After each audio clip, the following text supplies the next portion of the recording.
essentially rebuilding the Navy. 54 new vessels is essentially rebuilding the Navy, and doing as much of that in a domestic defence industry, a native defence industry.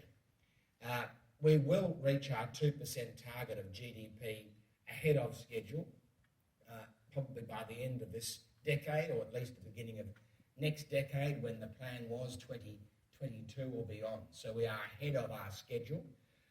And as we've seen this week in the election in the United States, of 28 NATO countries, only 5 are actually at 2%. So we are certainly not a strategic bludger when it comes to, as Donald Trump, the new President-elect Trump, described those countries that were US allies and not pulling their weight. In fact, quite the opposite. We are pulling our weight. And this $195 billion of new investment in defence capability will well and truly mean that we are pulling our weight. So what we are doing is investing in our capability and our defence industry. We're doing it because we want to be a regional power. We want to be a good ally to the United States, who are, of course, along with New Zealand, our only ally in the ANZUS Treaty. We have no other alliances anywhere in the world where if a country in the alliance is attacked, the other countries are obligated to come to their aid. And we want to build our economy, and that's why we do it. We want hard-working Australians to be able to share in the benefits of that enormous investment. We are right now and have been the 7th largest importer in the world of military equipment and platforms, which is not something we should be proud of. We have been always defaulting to foreign military sales, except in a few cases, and we've been a great customer for many other countries around the world. We export about 2% of what we create in defence platforms and equipment. To put that in perspective, Italy exports 80% of what they create in defence industry. So we're coming off a very low base, which is good news from my point of view, of course, because I can only really improve off 2% of exports and virtually nothing being spent here in the country. That said, we still have quite a thriving defence industry in Australia, and particularly here in South Australia, in Brisbane, in Melbourne, and in Sydney. We have a thriving defence industry sector. So we know that we have the capability to do a great deal more. So our number one priority is still to have the capability for our defence forces. So in spite of being the Defence Industry Minister and having to maximise and wanting to maximise our domestic involvement in defence industry, the number one priority remains capability. The number two priority, of course, is maximising that spend here in Australia. And from South Australia's point of view, the vast majority of the naval shipbuilding program is being done here. And when I say vast majority, of a spend of around $95 billion, $90 billion is being done here in Adelaide. So this is bigger for our state than finding copper at Kapunda or the Overland Telegraph or Roxby Downs, quite frankly. The opportunities for our industry, our business community, for jobs in this state, we've never had a greater opportunity to transform our 1.7 million people's lives in this state. And we don't want to underestimate that, and we have to make sure we take every opportunity to maximise that. So we will be building 12 offshore patrol vessels starting here in Adelaide. We'll then build the future frigates, 9 of those, that's worth $35 billion. The offshore patrol vessels is the smallest of these contracts, of course. It's about $5 billion. And of course, the scale of defence is such that when you say $5 billion, which is an enormous contract, and then you juxtapose it against future frigates of $35 billion and submarines of $50 billion, you know which one you want to win for South Australia. So we will be building those ships starting in 2018 when the air warfare destroyers are finished.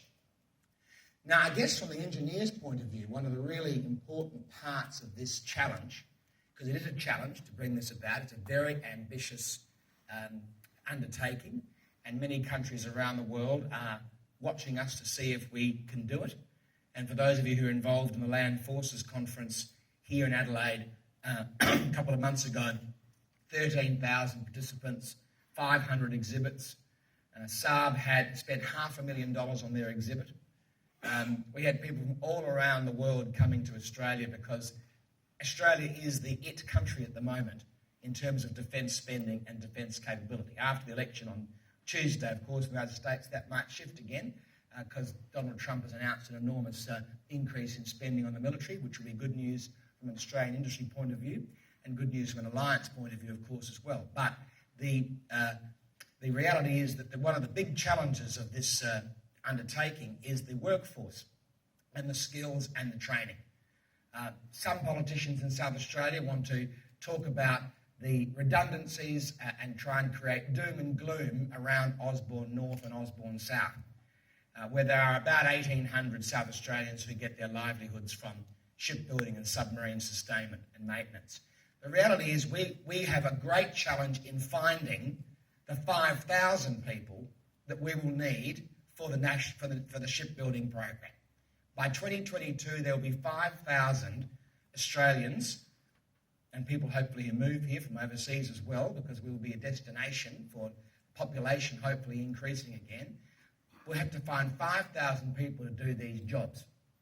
And many of those will be skilled jobs like electricians and tradesmen and so on, because this is a very highly skilled part of the workforce. But also there'll be many of those that will be engineers, that will be scientists, that will be mathematicians, that will be designers. So these are high-value jobs in advanced manufacturing. Now, as a South Australian, I'm a great advocate for manufacturing. And as the industry minister, the first 2 quarters of this year, I don't know about the last quarter because I'm not the minister anymore, but the first 2 quarters of this year were the best 2 quarters for manufacturing since April 2004 in terms of investment in manufacturing and new jobs and profits in the manufacturing sector. So those politicians who try and play up to the media and say that manufacturing in Australia and South Australia is in decline, actually the opposite is true. And can you imagine what it means for manufacturing if we inject $50 billion in submarines, $35 billion in future frigates, $5 billion in offshore patrol vessels, and of course the much smaller Pacific patrol vessels contract. Lots more skills. And one of my challenges, of course, is going to be working with the universities, with the TAFE sector, with the private college sector, with the state governments, to maximise their investment in the kinds of workers that we will need in the future. And engineers are going to be a very big part of that. So anyone who's thinking about studying engineering are picking a good time to do so. Just to give you another Saab example, 12 months ago they asked for 5 graduates for Saab here at Mawson Lakes. They got 10 applications.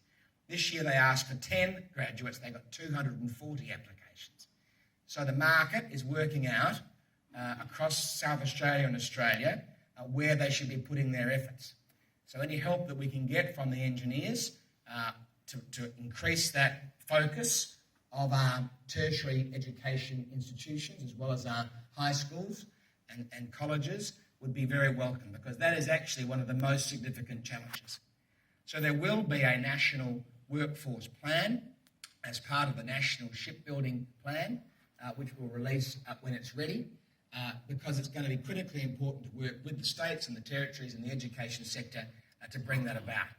So I don't know if were you planning on having questions? I assume you would like to have a question if you could. I've got 5 minutes for questions if you'd like to ask me a question with that sort of 10-minute introduction.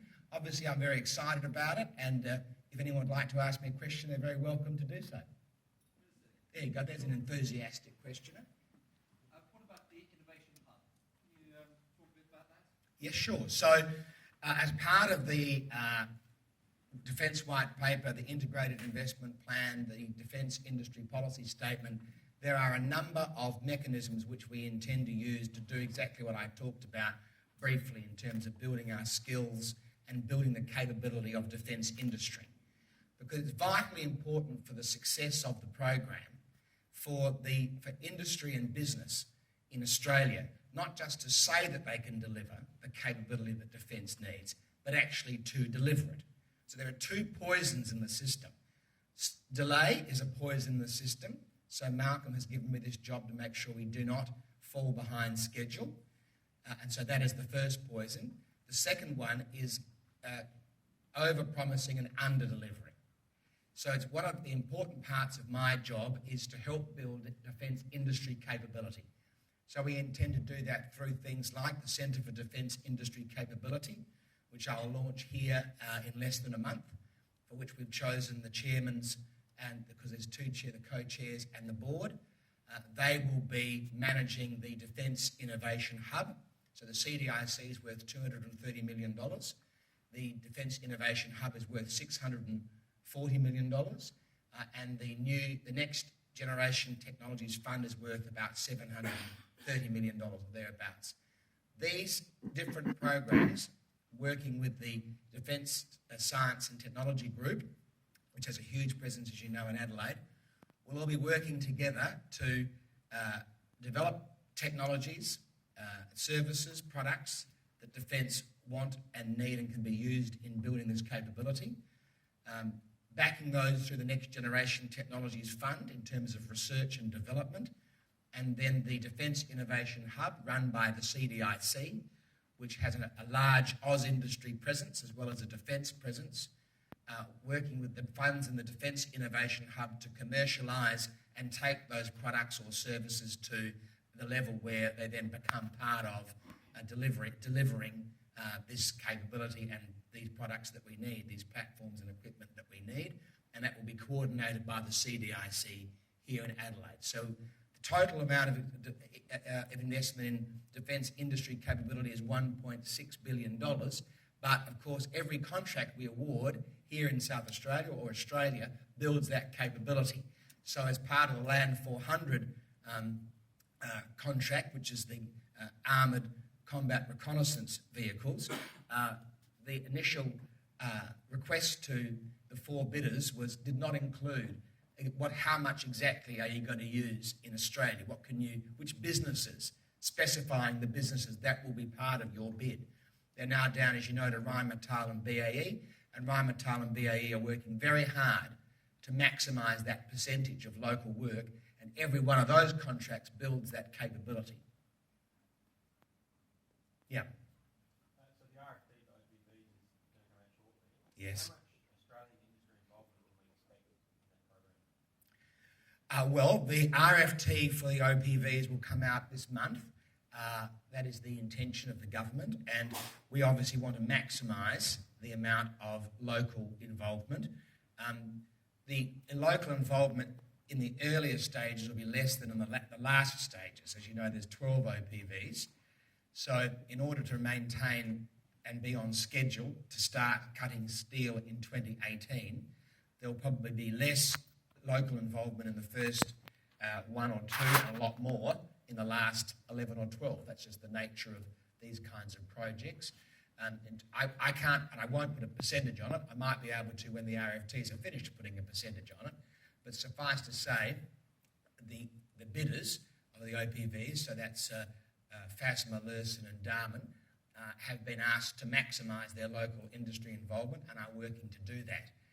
And when we talk about a local build, I usually mean at least 60% is a local build. Now, some figures have been thrown about that are higher than that for OPVs, future frigates and submarines. In fact, the Chief Executive of DCNS thought it might be as high as 90% for the submarines, which would be quite remarkable. But we have specified a local build, and obviously the winning bidder has to deliver both the capability defence needs, the Navy needs, and also fulfil the second part of that, which is the local involvement. I've probably got time for one more. Yeah. Minister, it's important that Australian capability is built up, as you said. It's understood that the build phase will be done largely in Australia, that's understood. But what about the actual design phase, developing those skills that can be required for the advanced manufacturing in the long term? How do we ensure that the Australian capability is built up at that stage rather than just in the manufacturing? Well, I think you'll see in the RFT for the OPV and in the future frigates that we are addressing the issue of intellectual property transference to Australia. I think you'll also see, and I can't really reveal it yet, that I have ensured there are mechanisms in the RFT for the OPVs to maximise an Australian involvement in both design and building that is more than lip service, that in fact will require a deep Australian business involvement. And happy to answer your question more fully in December when the RFT is public. Because obviously we don't want to simply build ships and then have people go, finish the ships, hand them over and disappear again. And I've made it very clear in all my meetings with the bidders, because I'm meeting with as many people as basically want to meet with me, that we're talking about them leaving behind a native domestic defence industry and an export quality of products that we can then try and sell, particularly into Asia and the Middle East. I got back from UAE 3 weeks ago when I also went to Washington to help Austal try and sell their catamarans to the Emiratis. Happily, the Joint Strike Fighter announcement's been great news this week on Tuesday because we will be the maintenance and sustainment hub for this part of the world now for componentry, which is terrific. And I'm off to Riyadh in December to do the same thing with the Saudis in terms of promoting Australian industry. So there are opportunities for us, but that can only be done if, as you say, we have the capability to design as well as to build. Right now, I'm pretty sure it's right now, we have about 40 or 50 Australians in Cherbourg in France learning exactly right now how we'll be integrating their plans, designs, etc., how they work into what we do here in Australia. So with those few words, can I apologise again for not being able to stay? I hope you have a very successful rest of the day, and thank you very much for having me.